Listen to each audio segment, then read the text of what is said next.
enterprise. Back to our story. Mrs. Jones says, "Johnny, I appreciate your coming by, and I think your product is unique, but really, to be honest with you, I have plenty of soap." Johnny says, "Let me come in and check." Hey, kids know how to overcome objections. They have been mastering that skill all their lives. Johnny knows how to get in the door. Mrs. Jones says, "You've got me. I'll be a customer." Now, when he comes home, you must get ready to teach all the other principles of enterprise and successful living.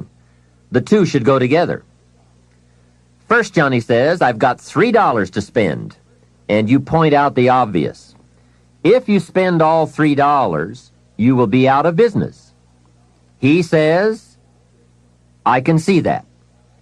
Then you explain, you must set aside $2 to invest in another bottle of soap. You can't spend your capital. Capital must be carefully preserved. What would you think of a farmer who ate his seed corn? Dumb farmer, right? So capital must be defended. It is your only chance for another harvest. Now here's another thought for your notes. Make sure you turn part of your income into capital. I would suggest 10%. And use that 10% yourself to give your own skill a chance to do something remarkable in the marketplace. No telling what genius lies, unused, waiting for the spark of opportunity. It is part of the path of fortune. Use this thought. Why not work full-time on your job and part-time on your fortune? You can, you know. It's up to you.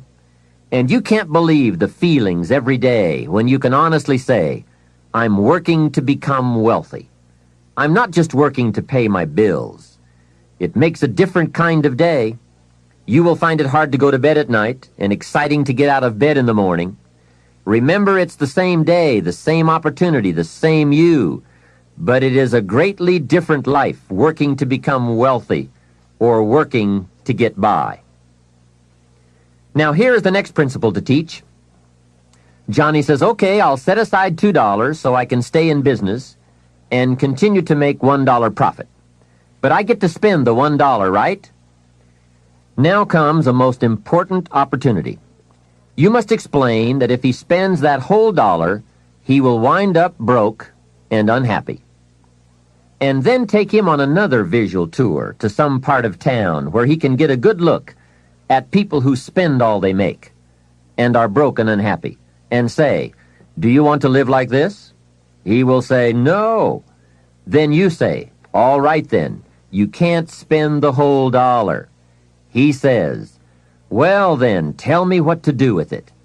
And with that open door comes the obvious opportunity to teach all the principles of wealth and happiness and lifestyle. One of the major factors that affects your life, all your life, is what you do with your money. So here's what you do. First, pay your taxes, right? And for kids, that is easy. They pay when they spend, unless they make a lot of money. Then you must teach them to pay federal taxes. Remember the care and feeding of the goose that lays the golden eggs. Next comes the 10 cents for charity, which we have already covered. Johnny says, "Oh yes, here is a dime for those who cannot help themselves. Now I can spend the rest." Answer, no. You will wind up broke and unhappy. He says, "Okay, what now?" And now comes another major life lesson. The next 10 cents out of every dollar of wages or profit is for the increase of capital you manage. Set aside 10 cents out of every dollar profit so that someday you can buy 2 bottles of soap instead of 1. I'm sure Johnny will catch on to that one right away. He says, "Of course. If you buy 2 bottles instead of 1, you save yourself a trip." How clever. And the next point you teach is that some companies will sell you 2 bottles cheaper than if you buy just 1 bottle at a time. They sell you 1 bottle for $2 and 2 bottles for $3.80. Johnny says, "Wow, then when I sell it, I can make even more money." How clever. It's true, everybody benefits from the increase of capital. The company gets to sell 2 bottles at one time. You save a trip and some costs. and you can keep some of the saving or pass along some of it to Mrs. Jones, your customer. Let's review so far. First, pay taxes. Next, 10 cents for charity and 10 cents for capital you manage, and for the increase of that capital out of every dollar of wages or profits. Now, here's the third 10 cents from every dollar, and that is capital you provide. Take 10 cents out of every dollar and put it in a financial institution. And now we have come to a major benefit for all of us if you bring this 10% of your earnings to the marketplace. You see, some projects in our society need more capital than one person can provide. So we have a system whereby all of us can loan or invest our money in capital provided, so that large businesses can be built to provide more jobs and products and service and help create an even more dynamic society. So 10 cents out of every dollar should go into a savings account. I really prefer to call it an investment account because, and kids will love this, they pay you for the use of your money. You can get back the money you loaned, and you will have more profit from what you are paid for the use of your money. And be sure that you teach this, that if kids start this program from whatever they earn on a job or in engaging in enterprise or both while they are in their teens, by the time they are 40, they will be wealthy enough to be able to do what they want to do the rest of their lives, instead of all their lives doing what they have to do. Now, from your teenage years, it could take a much shorter period of time to become financially independent, depending on what ideas and opportunities you take advantage of. Mrs. Fields developed a new chocolate chip cookie and became a millionaire before she was 30. Mrs. Fields chocolate chip cookies. What an example of capital in the hands of the people, not in the hands of the state. A 10-year-old takes $1, searches around the community and finds a broken, abandoned wagon, pays $1 for it, brings it home, cleans it up, sands off the rust, paints it till it's shiny and new, straightens out the wheel, and sells the like-new wagon for $11. You ask, does a 10-year-old deserve $10 profit? And the answer is, of course. Society now has a mended wagon. And that's what it's all about. Find something and leave it better than you found it. Create a value. Build an equity. It's how we build this most dynamic society called America. And everyone can contribute. Everyone can bring some value to the marketplace. We can all be students of capital, profit, equity, and value. We can all engage in enterprise. We can all participate in the disciplines that bring wealth of lifestyle and treasure. All of us and our children can build the most powerful and attractive society ever. We have the knowledge, the tools, the schools, the market, the resources. All we need is the will. Let each of us begin. Its riches are for the having. All of these principles in action furnish, to the best of my knowledge, the best soil from which to have a high chance for fortune and lifestyle at a very early age. It is so simple, but it is so powerful. Just try it. Just try it. You can always go back to the old way.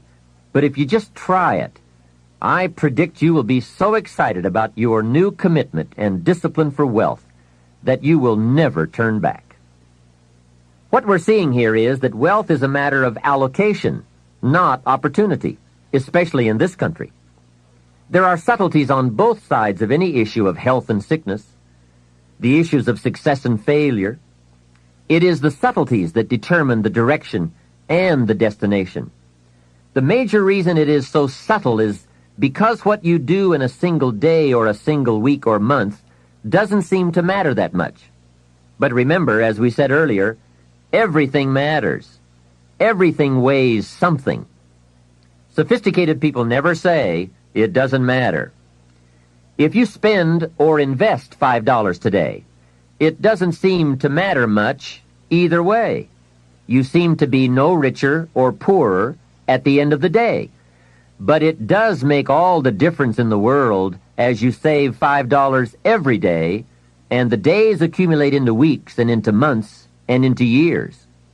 You see, it's the accumulated total of the allocation of each day that makes all the difference in the world, whether you become rich or poor, healthy or ill, successful or mediocre. Now back to Johnny. He is going to ask about his investment account, where he's putting 10 cents out of every dollar. What kind of interest do they pay kids? So you give him the blockbuster, same as adults. That will be almost unbelievable. At last he can be treated like an adult, getting that adult interest when you're only a kid. And one added note, just by working this part of the financial independence plan alone, by putting aside less than $200 a month, will make you a millionaire in 30 years. Remember, it's called the subtlety of wealth or poverty. What you do in one day doesn't seem to matter. But as all sophisticated kids and adults know, it is the accumulated days of proper allocation of your money that makes you wealthy. It is using the ideas we're discussing, coupled with the passing of a little time, that creates fortunes. Now, the passing of time is automatic, but using the ideas is a matter of your own discipline. Whether you want to or not, or whether you care or not, bottom line, it's all up to you. Let me give you the definition of rich and poor. It is brief, but I'm sure you will get the message. Here it is. Poor people spend their money and save what's left. And you guessed it already.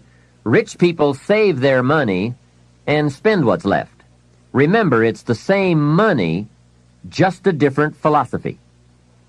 If 20 years ago, two people each earned $1,000 a month, and they each had an average increase in income over the last 20 years, one had the philosophy, spend your money, save what's left, and the other had the philosophy, save your money and spend what's left. Today, 20 years later, we call one poor and the other rich. The difference was in philosophy. But I can't stress too much the subtlety of it all. At the end of a day or a week or a month, it doesn't seem to matter. A rich plan or a poor plan to an unsophisticated person. But to make wise decisions, we must all weigh a larger measure of the result. We don't just weigh a week. We weigh 5 years of weeks, 10 years of weeks, and let the weight of that measure determine the change in our weekly activity and commitment. Wise decisions for wealth and lifestyle come from the wise measure of results.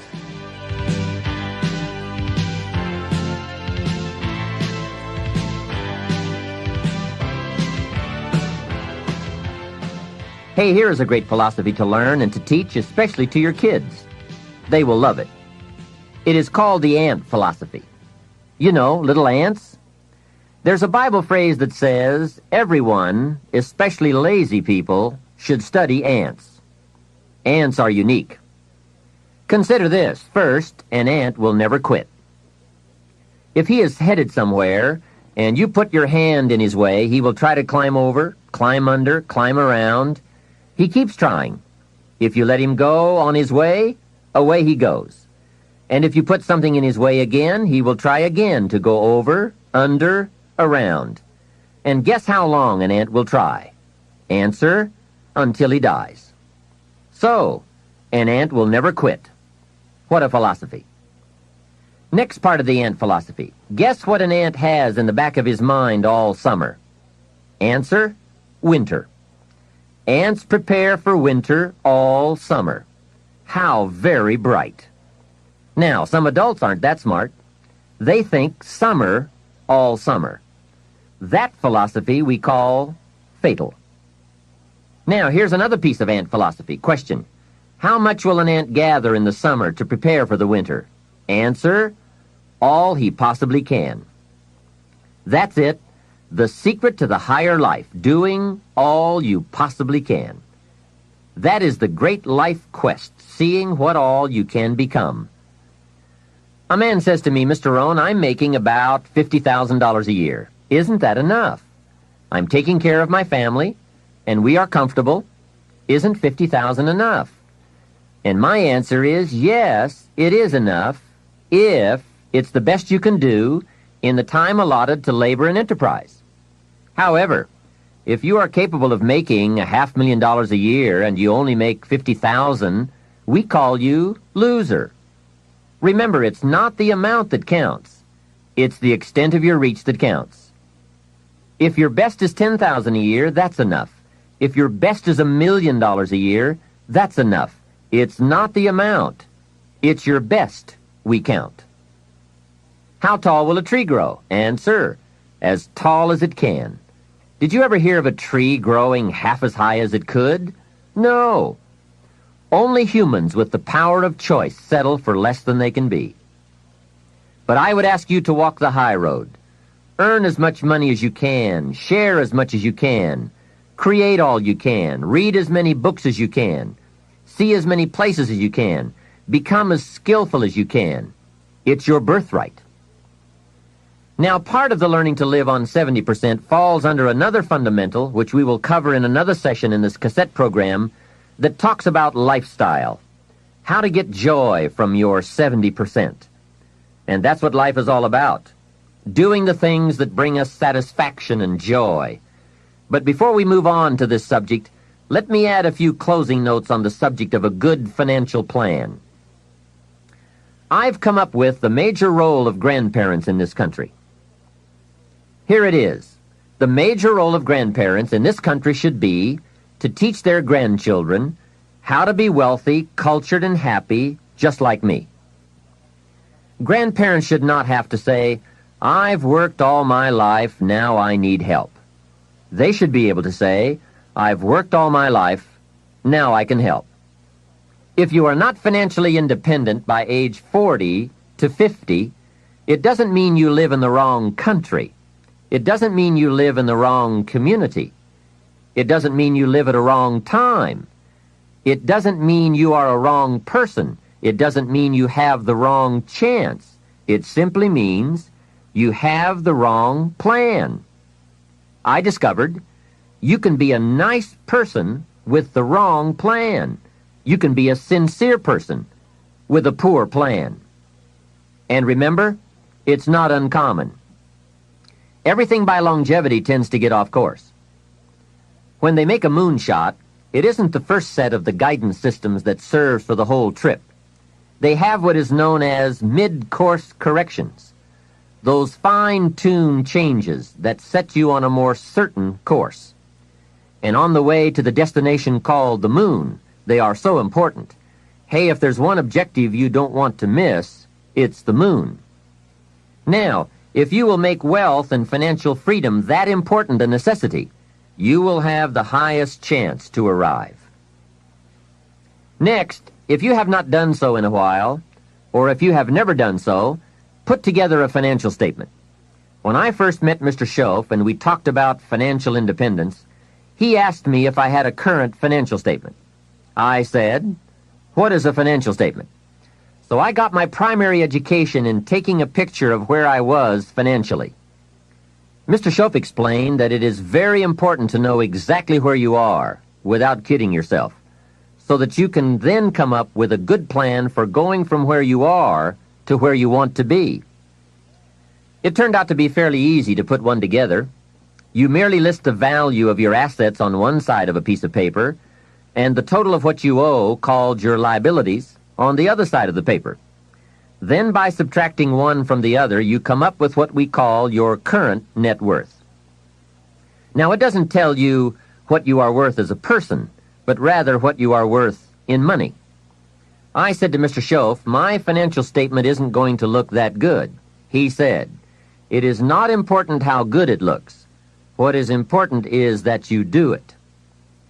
So I put that first financial statement together. I had plenty of liabilities, money I owed my parents, budget finance, my car, and all kinds of other debts. Now on the asset side, I really had to scrape the bottom of the barrel. I even put my shoes on the asset side. They were worth something. Wow, how embarrassing after 6 years of working. But it must be done. You don't have to put the results on a public bulletin board, because it's not important that the community knows how you are doing. It's not important that I know how you're doing, but it's desperately important that you know how you're doing.